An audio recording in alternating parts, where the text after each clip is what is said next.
करें।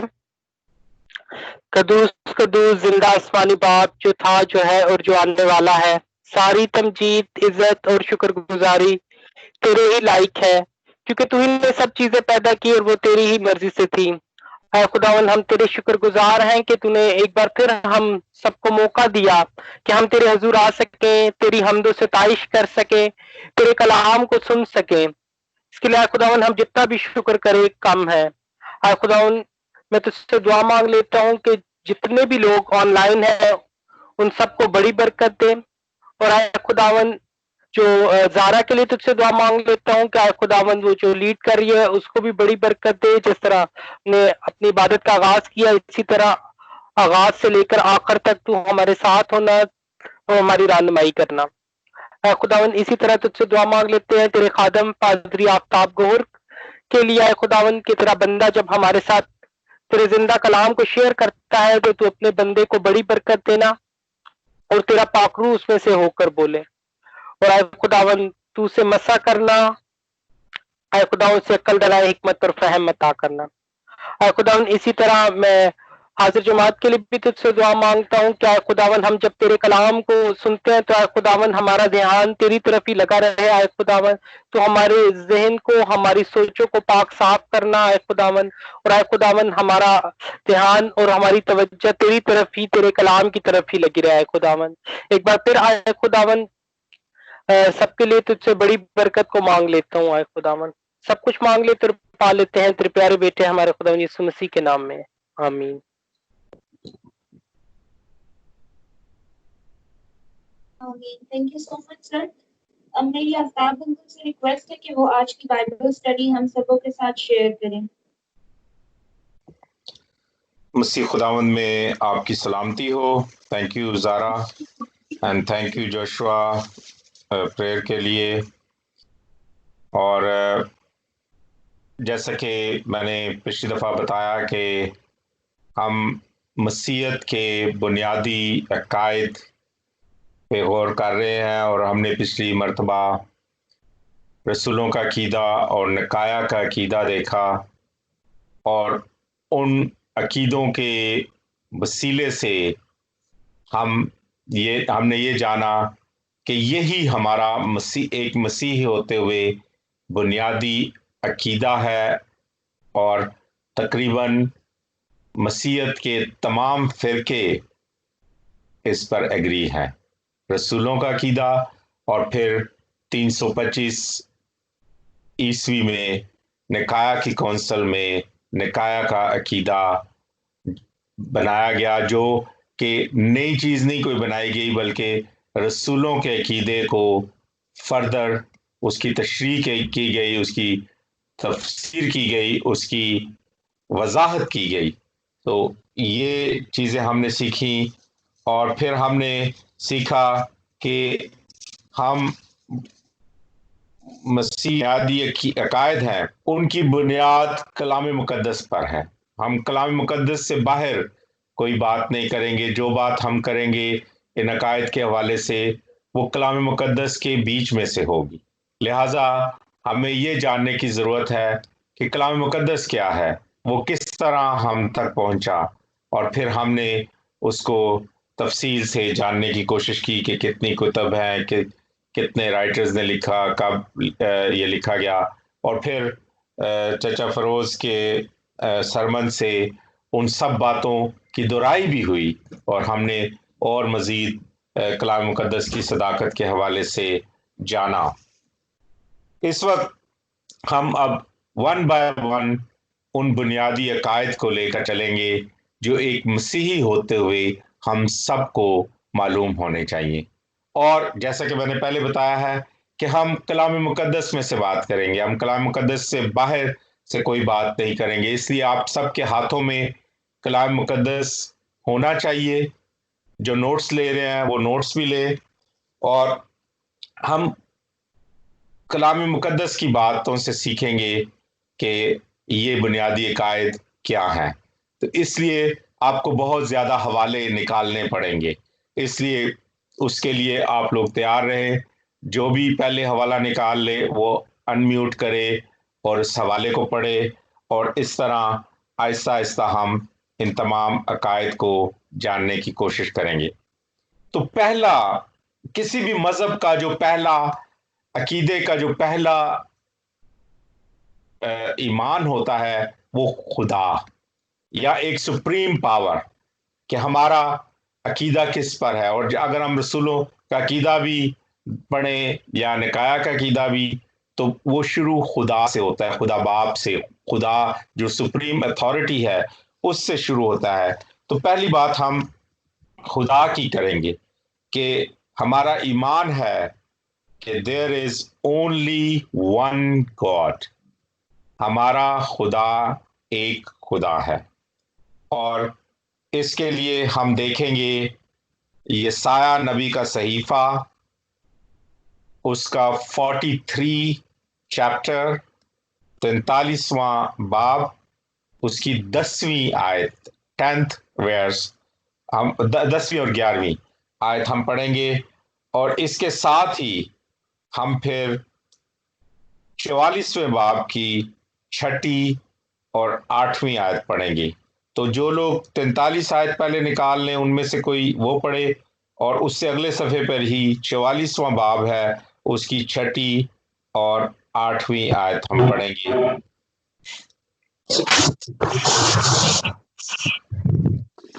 यसाया जी, खुदावंद फरमाता है और मेरे खादिम भी, ताकि तुम जानो पर ईमान लाओ, समझो कि मैं वही हूँ। मुझसे पहले कोई खुदा नहीं था और मेरे बाद भी कोई नहीं होगा।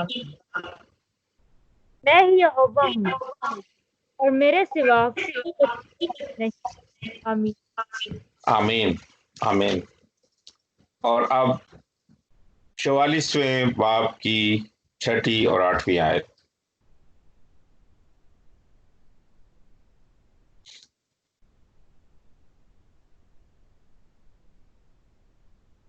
चैप्टर 44,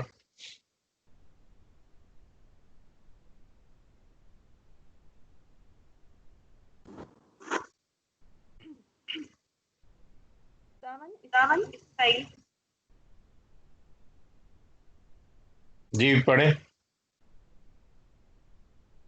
खुदावन इस्राएल का बादशाह देने वाला फरमाता है, मैं ही अव्वल और मेरे सिवा।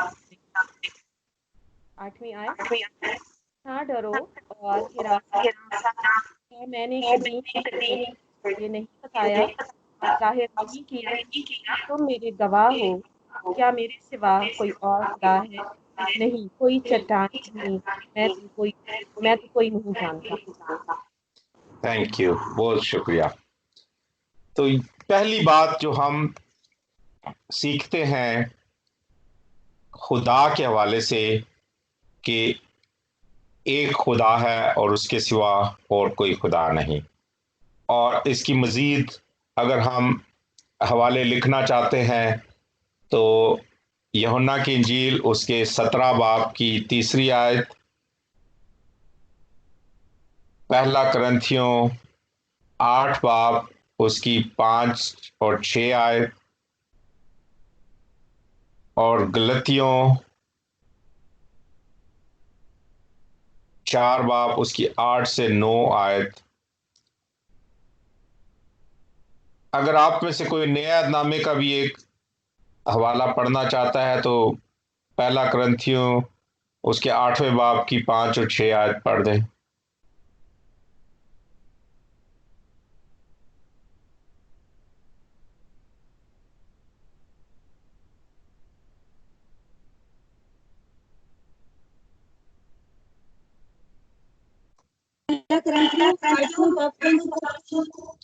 पांचवी और छठी आयत, 5th and 6th।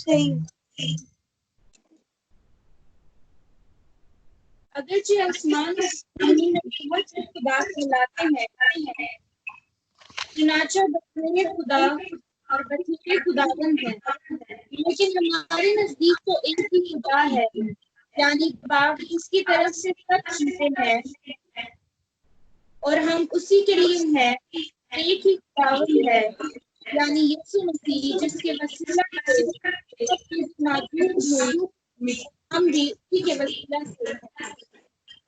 Thank you very much. तो पहली बात हमने खुदा के बारे में सीखी कि खुदा एक ही है।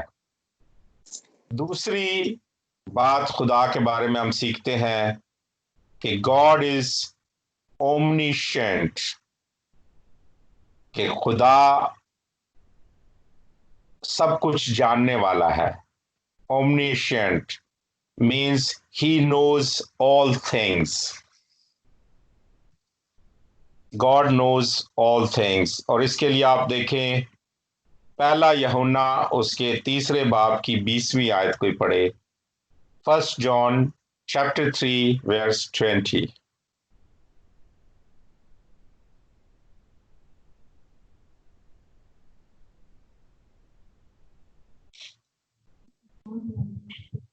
क्योंकि खुदा हमारे से बड़ा है और जानता है। खुदा सब कुछ जानता है, वो सबसे बड़ा है। फिर अगली quality, God is omnipotent, means he is all powerful. God सबसे ज्यादा पावरफुल है, कादिर मुतलक है। God is omnipotent. इसके लिए पढ़ें मुकाशफा 19 बाब उसकी 6 आयत।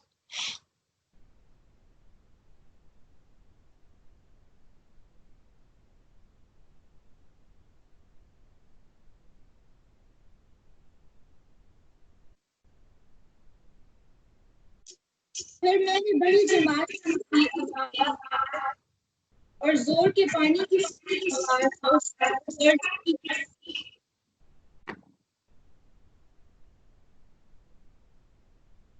कादिर मुतलक अच्छा ही करता है। जी, थैंक यू। और फिर अगली क्वालिटी है God is omni present, meaning he is present everywhere. खुदा हर जगह मौजूद है। इसके लिए पढ़ें ज़बूर 139, साम 139 7 से 10 वर्स तक पढ़ें।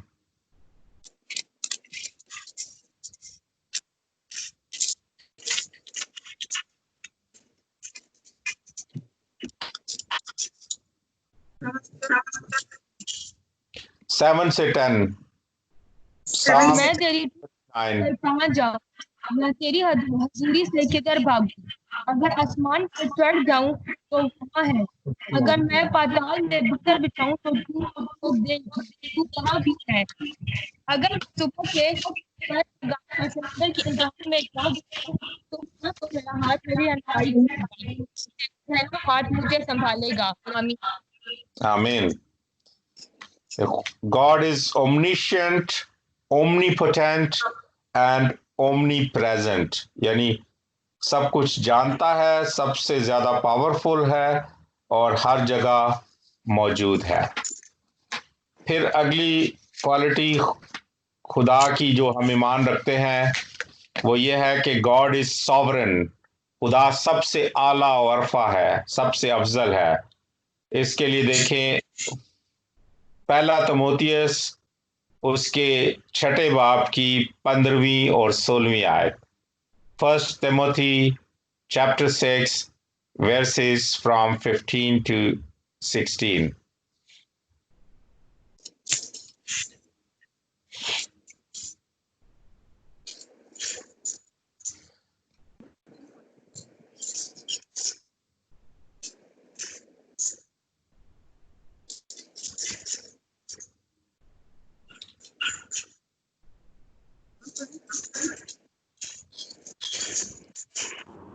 जी, पहला तिमोथियस 6 बाब 15 से 16 है। जो मुबारक बादशाहों का बादशाह, खुदावंद का खुदावंद है। आमीन। यानी वो सबसे आला और अफजल है, ये वो बादशाहों का भी बादशाह है और खुदावंदों का भी खुदावंद है। फिर है गॉड इज होली, खुदा पाक है। पहला पतरस पहले बाब की 15वीं आयत।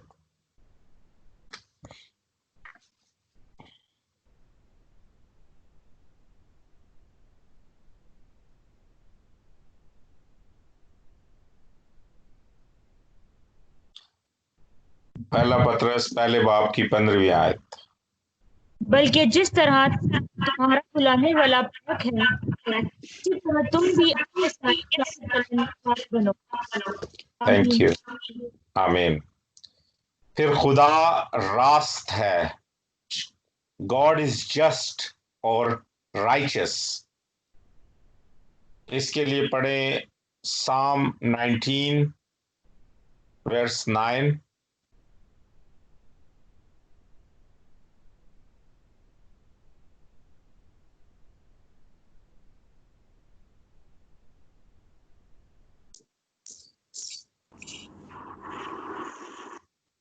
खौफ पाक है, अब कायम रहता है, खुदावंद का काम बल्कि रास्ते है।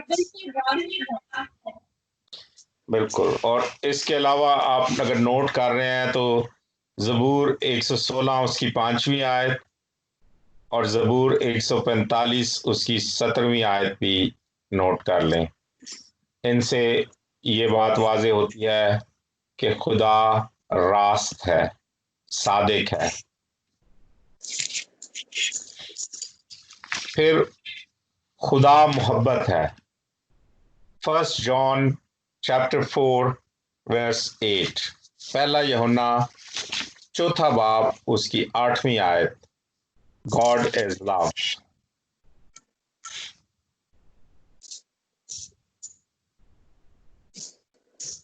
जो मोहब्बत नहीं रखता वो खुदा को नहीं जानता, क्योंकि खुदा मोहब्बत है। Thank you. फिर खुदा सच है, हक है। उसके लिए देखें रोमियो 3 बाब उसकी 4थी आयत। God is true.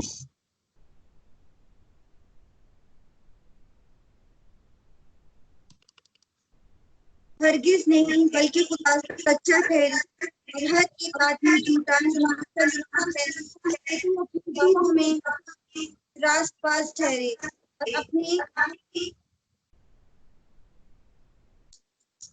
जी, खुदावन सच्चा है, सच है, हकीकत है, हक है। God is the creator of everything that exists. खुदा हर चीज का जो एग्जिस्टेंस रखती है खालिक है। इसके लिए पढ़ें जेनेसिस चैप्टर 1, उसमें आप सारा ये वाकया पढ़ सकते हैं कि खुदा ने हर चीज को तख्लीक किया। और पढ़ने के लिए मैं कहूँगा यसाया 44 बाब उसकी 24वीं आयत को पढ़े। यसाया 44 उसकी 24th वर्स।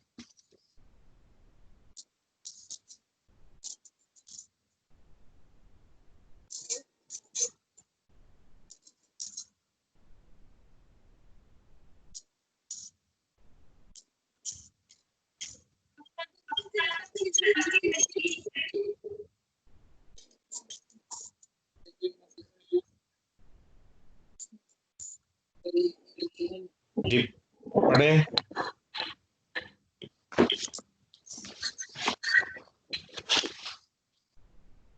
आवाज नहीं आ रही मुझे। खुदावन तेरा फिदिया देने वाला, जिसने रहम ही से तुझे बनाया, यूं फरमाता है कि मैं खुदावन सबका खालिक हूँ।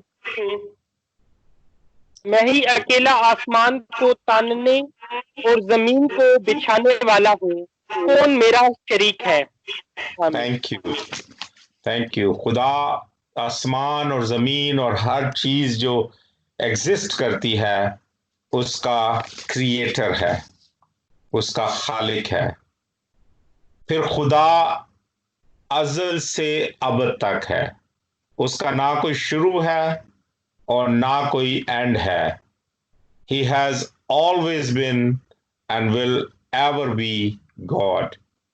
तो इसके लिए आप देख लें ज़बूर 90 उसकी 2 आयत।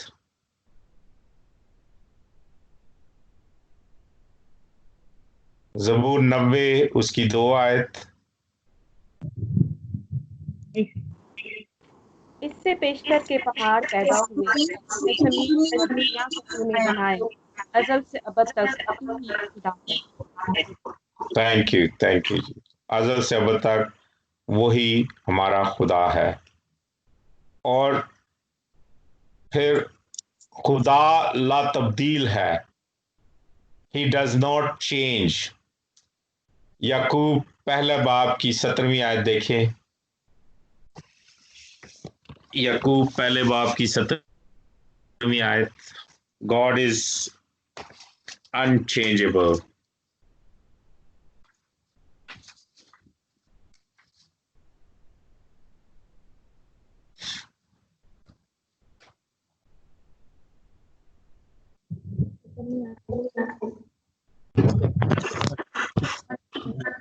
हम अच्छी पेश सामने ना करते हैं और उनके बाद है ना कोई तब्दीली है और ना इसके बाद जी थैंक यू। और इसके लिए मलाकी उसके 3रे बाब की 6ठी आयत भी नोट कर लें। मलाकी 3रे बाब की 6ठी आयत। तो ये हमारे ईमान का जो पहला भेद है, जो पहली बात है कि हम खुदा पर ईमान रखते हैं जो वाहिद है, जो सब कुछ जानता है, जो कादिर मुतलिक है, जो हर चीज हर जगह पर मौजूद है, जो सबसे आला वो अफजल है, यानी बादशाहों का बादशाह है, खुदावंदों का खुदा है, जो पाक है, जो रास्त है, जो मोहब्बत है, जो सच है, जो खालिक है, जो अजल से है और अब तक है, यानी ना उसका कोई शुरू है ना उसका कोई एंड है। और वो ला तब्दील है, वो हमेशा एक जैसा है, वो कभी भी तब्दील नहीं हो सकता। तो ये हम जब बेसिक ईमान की बात करते हैं तो पहला हमारा बेसिक ईमान जो है वो खुदा पर है, खुदा बाप पर, जो हमारा खालिक और मालिक है और वाहिद खुदा है। ठीक है, तो ये हमारी हो गई पहला वेद। दूसरा है ट्रिनिटी। हम पाक तसलीस पर ईमान रखते हैं। हम हमारा जो खुदा है, जो खुदा का जो हमारा कॉन्सेप्ट है वो पाक तसलीस का है। और पाक तसलीस भी हम ये नहीं कि थियोलॉजियंस ने ये मशहूर कर दिया है कि हम ट्रिनिटी पर ईमान रखते हैं, ये भी हम खुदावंद के कलाम में से देखेंगे। खुदावंद के कलाम से बाहर आज मैंने इस स्टडी को जब तैयार किया तो मैंने ये चीज अपने सामने रखी कि किसी थियोलॉजियन की राय नहीं बताऊंगा, ये हमारा बुनियादी ईमान है और इस पे हमारी जिंदगी कायम है एज ए मसीही। तो हमें कलाम मुकद्दस जो सबसे मुसद्दक चीज है, जिससे हमें कोई शक नहीं है कि वो उससे अजीम कोई और बात हो सकती है, तो हम उसी से ये सारे भेद जानेंगे। तो ट्रिनिटी जो है कि गॉड इज 3 in 1, यानी ट्रिनिटी है God the Father, God the Son, God the Holy Spirit. ये सब एक है लेकिन 3 डिफरेंट एक्सप्रेशंस हैं खुदा के, कि वो अपने आप को खुदा बाप के तौर पर जाहिर करता है, वो अपने आप को खुदा बेटे के तौर पर जाहिर करता है, वो अपने आप को खुदा पाक रूह के तौर पर कायम करता है, जाहिर करता है। और चूंकि हमने खुदा के बारे में सीखा है कि वो एक है, वो हर जगह वो सब कुछ जानता है, वो कादिर मुतलिक है, वो हर जगह मौजूद है, वो सॉवरन है, वो होली है, वो राइचस है, वो लव है, वो ट्रू है, वो क्रिएटर है।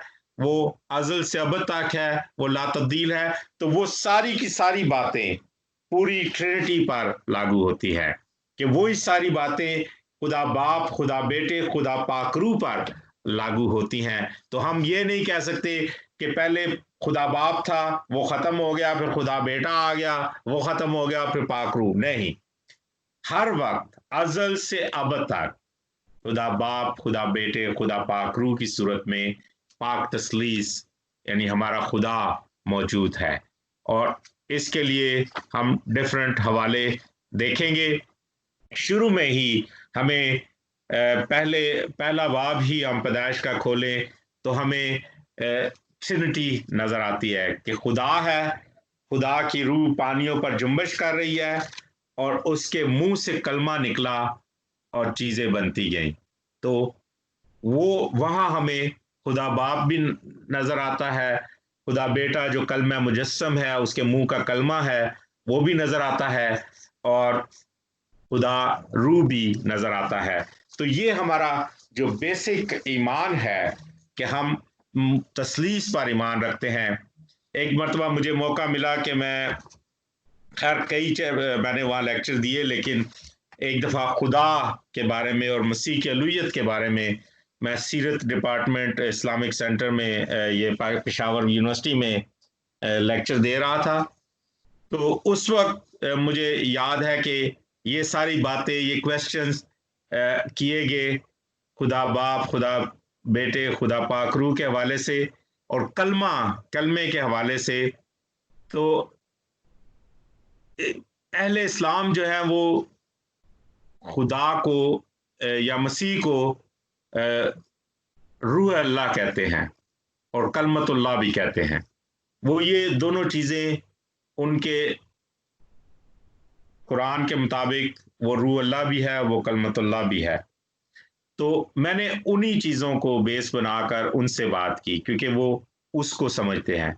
और यहाँ हम इस्लाम के नहीं, यहाँ हम अपनी बाइबल की बात करेंगे क्योंकि आप सब बाइबल को समझते हैं, हम बाइबल की बात करेंगे। तो मत्ती की इंजील उसके 3 बाब की 16वीं 17वीं आयत में हम देखते हैं कि हमें एक ही वक्त में खुदा बाप, खुदा बेटा, पाक रूह तीनों एक ही मौके पर नजर आते हैं। और वो कलाम मुकद्दस के मुताबिक हमारे पास एक सबूत है कि खुदा बाप, खुदा बेटा, खुदा पाक रूह का अलग-अलग दौर नहीं है, बल्कि वो एक ही वक्त में अज़ल से अब तक हमेशा कायम और दायम है। तो मत्ती 3 बाब उसकी 16 और 17 आयत को ही पढ़े।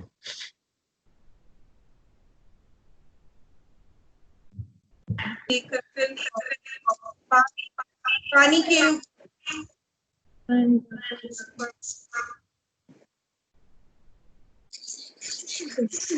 और यीशु बपतिस्मा लेके पानी के पास से ऊपर गया और देखो उसके आसमान खुल गया और उसने खुदा के रूह दूसरे की माने उतरते और अपने ऊपर आते देखा।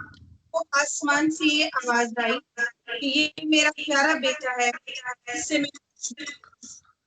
इस मंजर में हमें खुदा बेटा पानी से बाहर आता हुआ नजर आता है, उसके ऊपर खुदा पाक रूह कबूतर की सूरत में आती हुई हमें नजर आती है, और खुदा बाप की आवाज हमें नजर सुनाई देती है इस मंजर में कि ये मेरा प्यारा बेटा है जिससे मैं खुश हूं। खुदा वो जब उसने अब आसमान पर जाने से पहले मत्ती 28 बाब उसकी 19वीं आयत में शागिर्दों को हुक्म दे रहा है, तो वहां वो क्या कह रहा है हम वहां देखते हैं कि वहां हमें मसीह खुदावंद के मुंह से ट्रिनिटी की तालीम नजर आती है। मत्ती 28 बाब उसकी 19वीं आयत।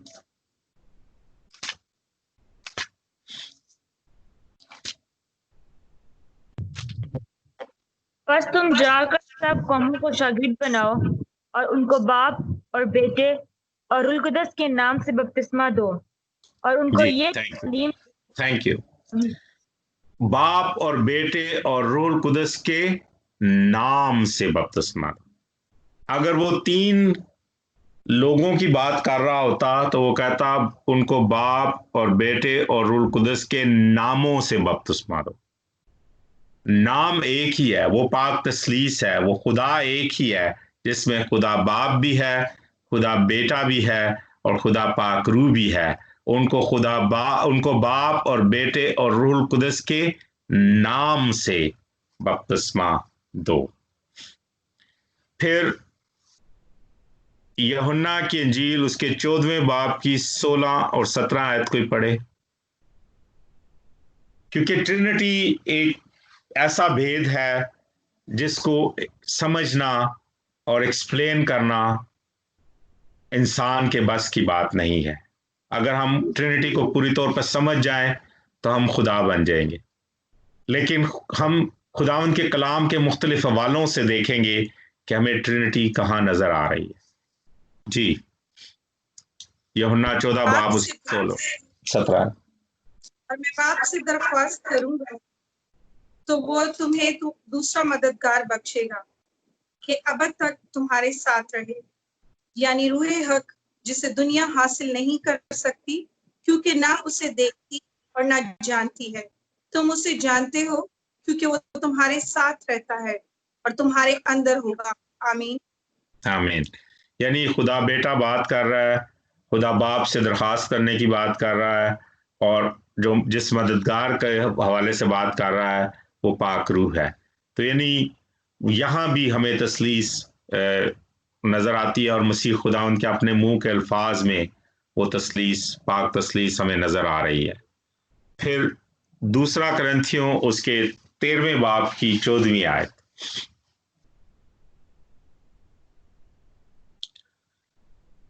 दूसरा करंथियों 13वें बाब की 14वीं आयत।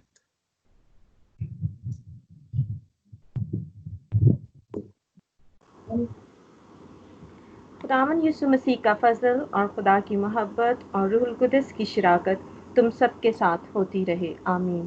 Thank you. तो फिर आगे हम देखते हैं कि ना सिर्फ मसीह खुदावंद ने ये कहा है, पौलुस रसूल भी अपने जो बरकत के कलमात लोगों को देते थे उसमें वो पाक तसलीस का जिक्र करते थे कि खुदा बाप, खुदा बेटा और पाक रूह। फिर अगर आप देखें अमाल दूसरे बाब की 32वीं और 33वीं आयत।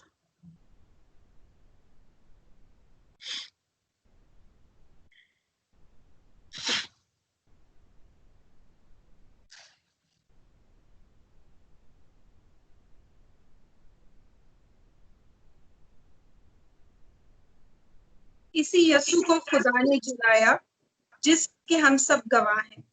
बस खुदा के दाहिने हाथ से सरबुलंद होकर और बाप से वो रूह कुदस हासिल करके जिसका वादा किया गया था उसने ये नाजिल किया जो तुम देखते और सुनते हो।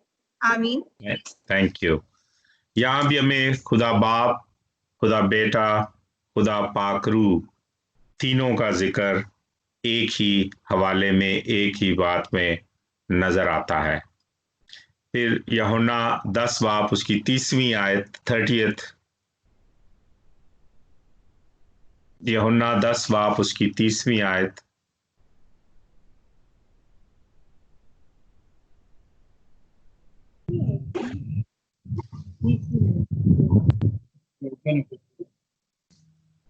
मैं और बाप एक हैं।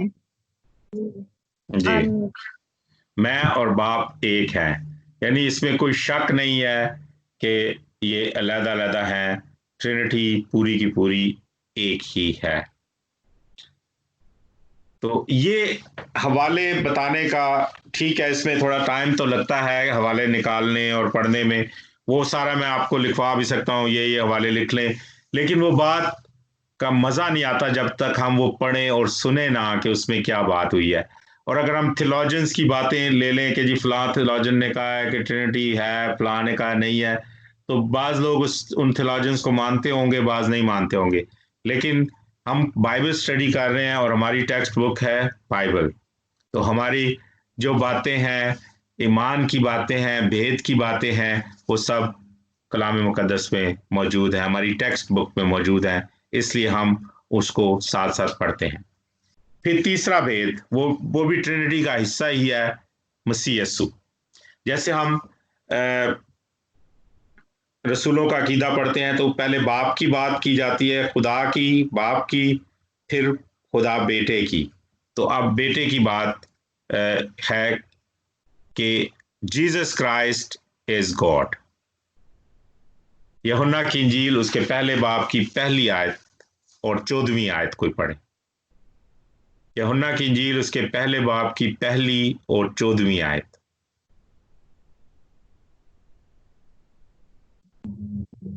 इब्तिदा में कलाम था और कलाम खुदा के साथ था और कलाम खुदा था।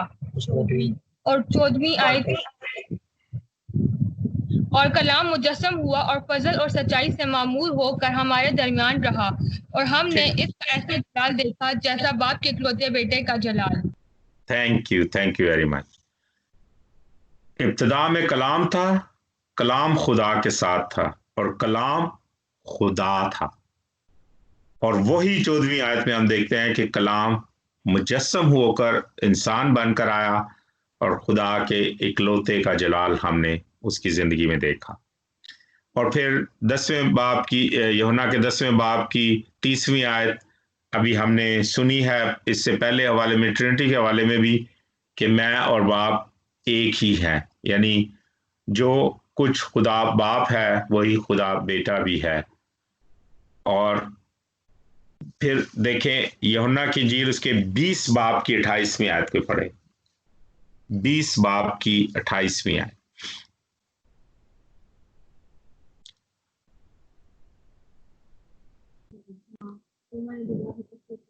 मैंने कहा, ए खुदावन, ए मेरे खुदा।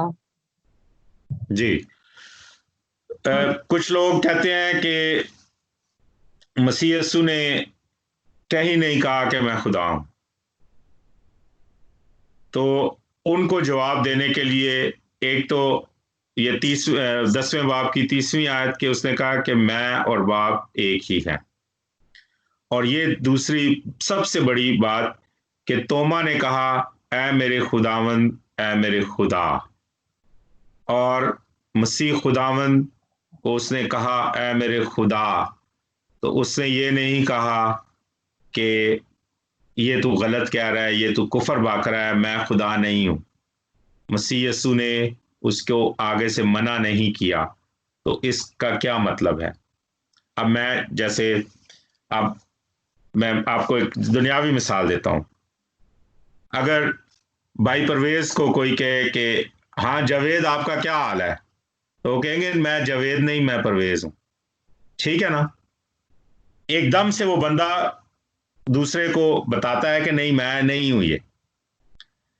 लेकिन यहां जब तोमा ने मसीह को कहा, ऐ मेरे खुदावंद, ऐ मेरे खुदा, तो मसीह ने उसे मना नहीं किया। तो ये बात साफ वाजे है कि वो और बाप एक ही हैं, वो दोनों ट्रिनिटी का हिस्सा हैं और मसीह खुदा है। और बहुत सी बिदतें, जैसा मैंने आपको बताया, एरियनिज्म और सवेलियनिज्म और दूसरी काफ़ी मैंने बिदतों का जिक्र किया, उसकी बुनियाद ये है कि वो मसीह को खुदा नहीं मानते। लेकिन हमारा ये बुनियादी अकीदा है कि मसीह खुदा है, वो ट्रिनिटी का, पाक तसलीस का हिस्सा है, वो उसका और बाप का एक ही जौहर है, उसके वसीला से कुल चीजें बनी हैं। अच्छा, फिर आगे देखें,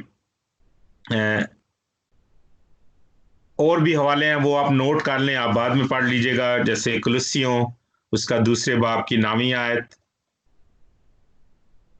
फिलिपियों उसके 2 बाब की 5वीं से 8वीं आयत, जहाँ लिखा है कि उसने अपने आप को खाली कर दिया, वो जो खुदा बाप की सूरत पे था अपने आप को खाली कर दिया। और फिर इब्रानियों 1 बाब उसकी 8 आयत, ये इसी पे लिखे कि जीसस क्राइस्ट इज गॉड। ये पहला हिस्सा है कि जीसस क्राइस्ट के हवाले से जो पहली चीज हम मानते हैं, जो हमारा बुनियादी बिलीफ है, पहली चीज मसीह के हवाले से कि जीसस क्राइस्ट इज गॉड। दूसरी चीज कि Jesus was born of a virgin, वो कंवारी से पैदा हुआ, यीशु कंवारी से पैदा हुआ। मत्ती 1 बाब उसकी 8वीं आयत, 1 बाब उसकी 18वीं आयत, सॉरी, मत्ती 1 बाब उसकी 18वीं आयत और लूका 1 बाब उसकी 26 से 35 आयत। इन हवालों को हम पढ़ें तो हम देखते हैं कि मसीह यीशु कंवारी मरियम से पैदा हुआ था। एक पढ़ें इसमें से हवाला कोई, मत्ती 1 बाब उसकी 18वीं आयत पढ़ें। यीशु मसीह की पैदाइश इस तरह हुई कि जब उसकी मां मरियम की मंगनी यूसुफ के साथ हो गई तो उनके इकट्ठे होने से पहले रूहुल कुद्दस की कुदरत से हामला पाई गई। आमीन। आमीन। यानी उनके इकट्ठे होने से पहले, यानी वो कंवारी थी तब वो हामला पाई गई। तो ये एक बहुत बड़ी बात मसीही ईमान की है, क्योंकि कुछ फिरके हैं जिनको हम बिदती फिरके कहते हैं, वो जवान औरत कहते हैं, वो कंवारी नहीं कहते। वो कहते हैं जवान औरत से पैदा हुए, वो कंवारी से पैदा होने को नहीं मानते। लेकिन ये हमारा बुनियादी अकीदा है कि मसीह कंवारी से पैदा हुए। फिर Jesus Christ became a man, मसीह खुदावंद इंसान। तो वो हमने यूहन्ना की इंजील के पहले बाब की 14वीं आयत में भी देखा है कि वो कलाम मुजस्सम हुआ, यानी जिस्म लेकर इंसान बनकर वो आ गया। और फिर फिलिपियों उसके दूसरे बाब की अगर पहली 11 आयत हम पढ़ें, फिलिपियों दूसरे बाब की पहली 11 आयत, तो उसमें वो सारी बात कि वो जो खुदा बाप की सूरत पे था उसने अपने आप को खाली कर दिया और इंसानों के मुशाबे हो गया, इंसानों जैसा बन के वो हमारे दरमियान रहा। ठीक है। फिर अगली बात कि Jesus is fully God and fully man, वो कामिल खुदा और कामिल इंसान है। जरा सा भी ये नहीं कह सकते कि इंसान कम है खुदा ज्यादा है, या खुदा कम है इंसान ज्यादा है, ये हम नहीं कह सकते। और बहुत से, जैसे उस दिन मैं बिदतों की बात जब कर रहा था तो आपको बता रहा था कि बहुत से फिरके कहते हैं कि जी वो इंसान था, उस पर खुदाइयत आ गई और सलीब पर खुदाइयत ने उसे छोड़ दिया और ये हुआ वो हुआ। वो सारी फर्जी कहानियां हैं। कलाम मुकद्दस के मुताबिक वो कामिल खुदा और कामिल इंसान है। कुलुसियों उसके दूसरे बाब की नामी आयत को पढ़े, कोलोसियंस चैप्टर 2 वर्स 9। कुलुसियों चैप्टर 2 उसकी नामी आयत।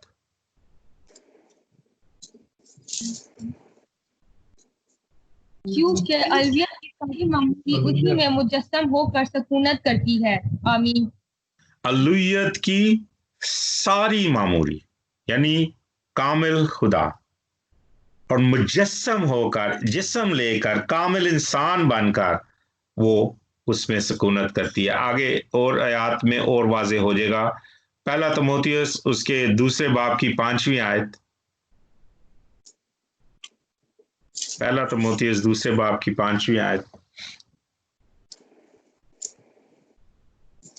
क्योंकि खुदा एक है और खुदा और इंसान के बीच में दरमियानी भी एक, यानी मसीह यीशु जो इंसान है। आमीन। आमीन। यानी वो दोनों तरफ इक्वल है, इसलिए वो दोनों का दरमियानी है। आपको एक मैं मिसाल दुनियावी देता हूं कि अगर दो लोग नाराज हैं तो उनकी सुलह कराने के लिए वो शख्स बीच में पड़ेगा जिसका दोनों तरफ लिंक है। वो एक तरफ का नहीं है, दोनों तरफ का है। तो वो इलाही भी है, वो इंसान भी है। तो इस वजह से, क्योंकि वो खुदा भी है और इंसान भी है, इसलिए वो खुदा और इंसान का दरमियानी भी है। इब्रानियों उसके चौथे बाब की 15वीं आयत को पढ़े।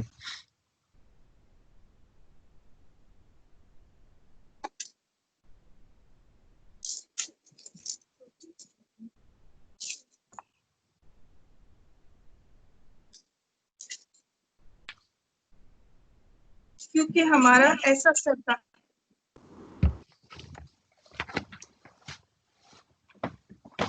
आवाज नहीं आ रही।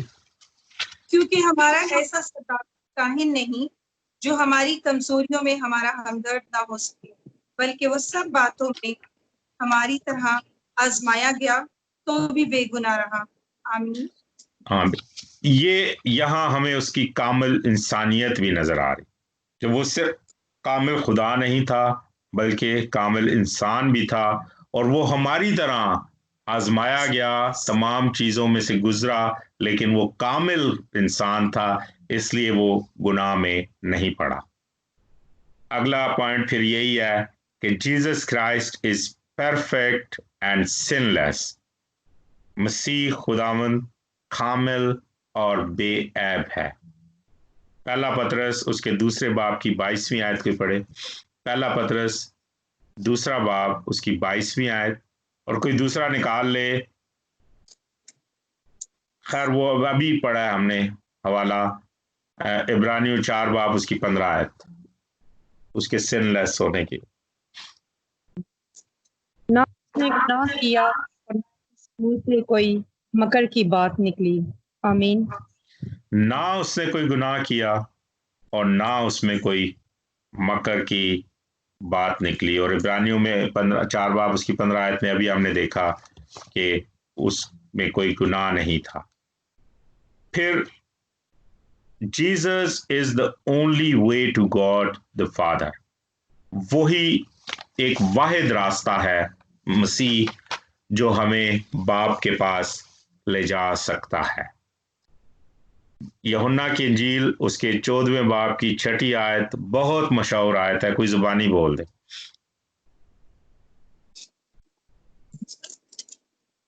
यूहन्ना 14 बाब की 6ठी आयत, इनाम मिलेगा, जुबानी बोल दे।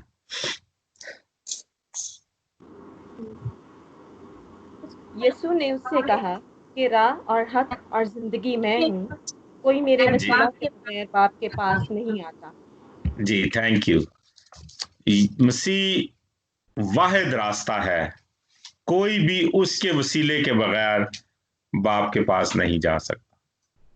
और इसकी मिसाल ये है कि जो भी इंसान ने रास्ते बनाए हैं, चाहे वो मुशक्क़त करके, रियाजत करके, रोज़े रख के, दुआ करके, बहुत ज़्यादा मेडिटेशन करके, जितने भी रास्ते इंसान बनाएगा वो एक मकाम पे जाके रुक जाएंगे, क्योंकि वो अलूहियत में दाखिल नहीं हो सकेंगे, वो इंसानी रास्ते होंगे।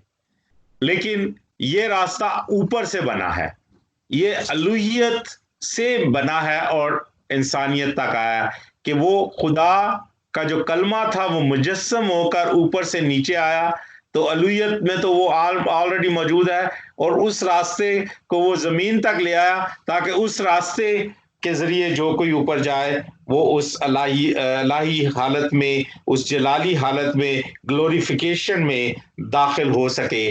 तो वो ही वाहिद रास्ता है जो ऊपर से नीचे आता है और वो हमें लेकर जाता है। और इस आयत में बहुत एक पते की बात जो है कि हम आमतौर पे इस आयत को जब जुबानी पढ़ते हैं ना, तो हम कहते हैं कि राह, हक और जिंदगी मैं हूं, कोई मेरे वसीले के बगैर बाप के पास नहीं जा सकता, या इस तरह हम बोलते हैं। लेकिन उसमें जो पते की बात है वो है, कोई मेरे वसीले के बगैर बाप के पास नहीं आता। वो खुद वही है, वो जलाली है, वो इलाही जात है। वो जब जमीन पे था तो वो खुदा के साथ भी था, खुदा बाप के साथ भी था। जमीन पे रहते हुए वो कहता है कि कोई मेरे वसीले के बगैर बाप के पास नहीं आता, क्योंकि वो इलाही जात है, वो ऑलरेडी बाप के पास मौजूद है। और जो कोई उस रास्ते पे चलता है वो उस राह पे चलते हुए बाप के पास पहुंच जाता है। मत्ती उसके 11वें बाब की 27वीं आयत पढ़ें।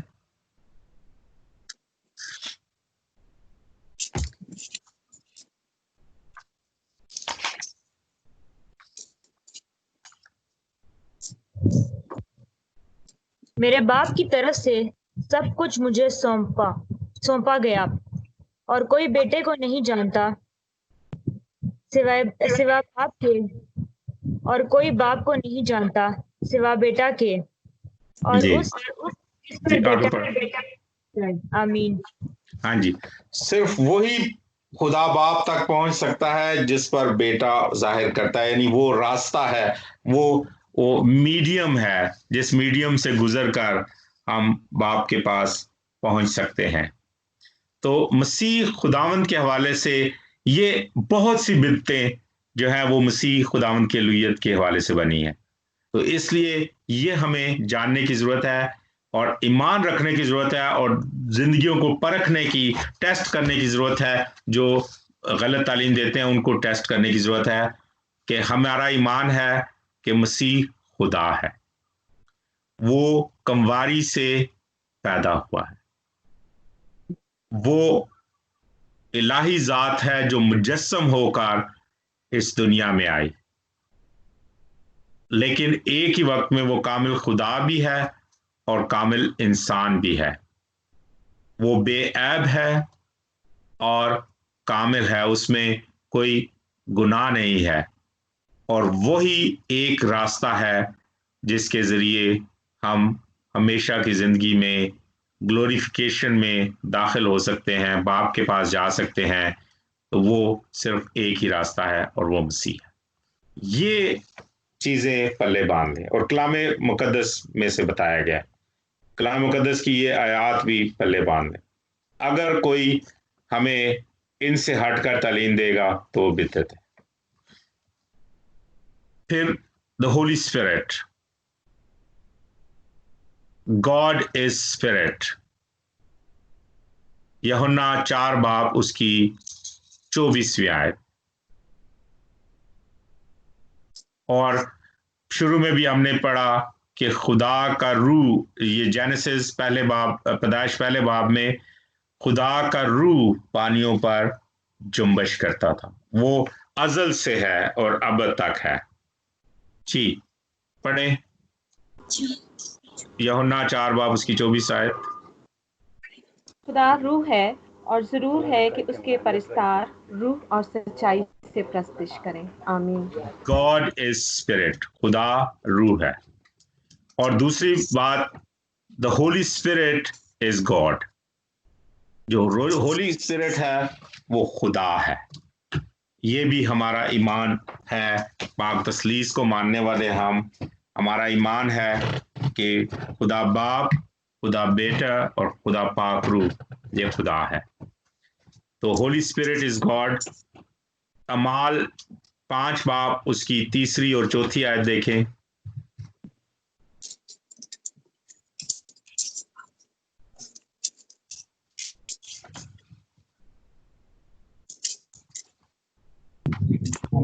पतरस ने कहा, "है हनन्याह, क्यों शैतान ने तेरे दिल में ये बात डाल दी कि तू रूह कुदस से झूठ बोले और जमीन की कीमत में से कुछ रख छोड़े?" आमीन। एक दफा फिर पढ़े 3री और 4थी आयत, चौथी भी। क्या जब तक वो तेरे पास थी तेरी ना थी, और जब बेची गई तो तेरे इख्तियार में ना रही? तूने क्यों अपने दिल में इस बात का ख्याल बांधा? तू आदमियों से नहीं बल्कि खुदा से झूठ बोला। आमीन। Thank you, thank you. 3री और 4थी आयत पढ़ने से हमें क्लियर होता है कि पहले वो रूह कुदस से झूठ बोलने की बात कर रहा है, और चौथी आयत में वो कहता है कि तूने इंसान से नहीं बल्कि खुदा से झूठ बोला। यानी रूह कुदस जो है वो खुदा है। यहाँ पाक तसलीस के एक और भेद हमें समझ आता है कि रूह कुदस जो है वो खुदा है। और पतरस ये बात कह रहा है कि पहले वो रूह कुदस से झूठ बोलने की बात कर रहा है, और उसको जब वो उसकी तफसीर कर रहा है, उसकी वजाहत कर रहा है, तो वो ये कहता है कि तू खुदा से झूठ बोल रहा है। पहला करंथियों उसके 2 बाब की 11वीं 12वीं आयत भी पढ़े।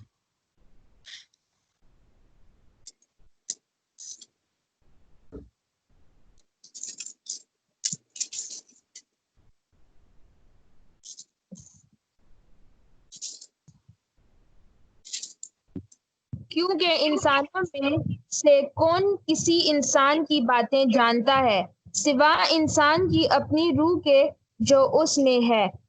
इसी तरह खुदा के सिवा कोई खुदा की बातें नहीं जानता। आमीन। आमीन। तो रूह ही खुदा है जो उसकी सारी बात जानता है। जैसे इंसान के अंदर जो रूह है वही सब कुछ, वही वो इंसान है और उसके बारे में वो जानते हैं। इसलिए खुदा का जो रूह है वो खुदा ही है। और जब मैं आपको मिसाल दे रहा हूँ कि सीरत डिपार्टमेंट में मैं बोल रहा था, तो मैंने कहा, वो कहता है जी आप लोग खुदा क्यों कहते हैं, मसीह को खुदा क्यों कहते हैं? मैंने कहा जी आपका, हम नहीं कहते, आप कहते हैं। कहते हैं नाउजुबिल्ला, हम कब कहते हैं जी कि वो खुदा है? मैंने कहा आप कहते हैं ईसा पाक रूह अल्लाह, खुदा का रूह है। और मैंने कहा अगर मैं आफताब आपके सामने खड़ा हूं और मेरे अंदर जो रूह है वो क्या है? वो भी आफताब है ना। और अगर मेरे अंदर से रूह निकल जाए तो फिर मैं क्या रह जाता हूं? मुर्दा, एक लाश, एक कुछ भी नहीं, अगर रूह निकल जाए तो मैंने क्या, अब आपको मैं कुछ नहीं कहता, आप बता दें कि खुदा में से रूह निकाल लें तो क्या बचेगा? तो ये उनको जवाब था और ये हमारा भी यहां सबूत है कि जो रूह है वो भी खुदा है। तो खुदा, हम पाक तस्लीस को मानने वाले हैं। हम जानते हैं कि खुदा, हमारा खुदा जो है वो खुदा बाप, खुदा बेटे, खुदा पाक रूह के तौर पर अपने आप को हम पर जाहिर करता है।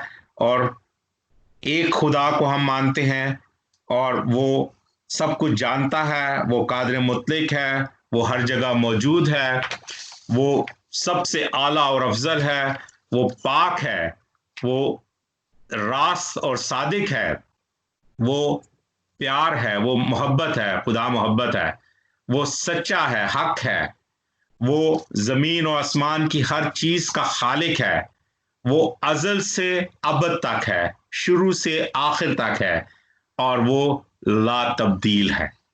और जब ये सारी बातें हम कहते हैं कि हमारे खुदा पर अप्लाई होती हैं तो पूरी ट्रिनिटी पर अप्लाई होती हैं।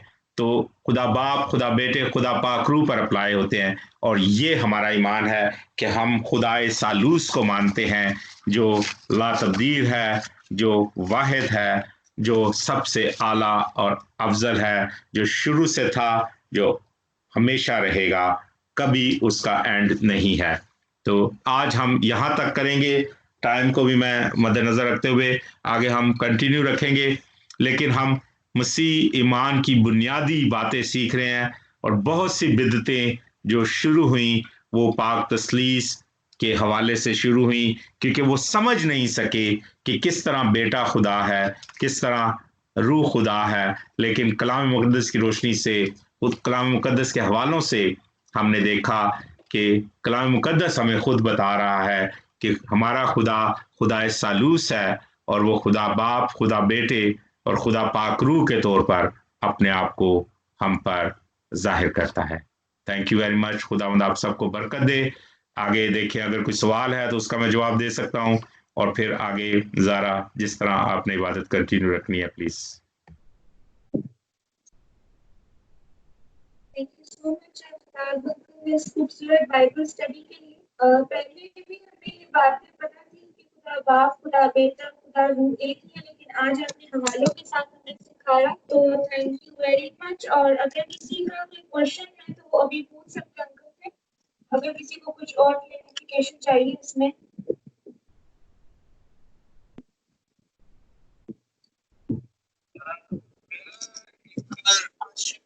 जी सर।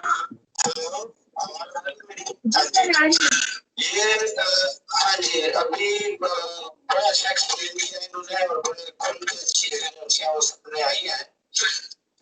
एक शख्स से बात हुई गुफ्तगू, तो उसने कहा कि हम कैसे अपनी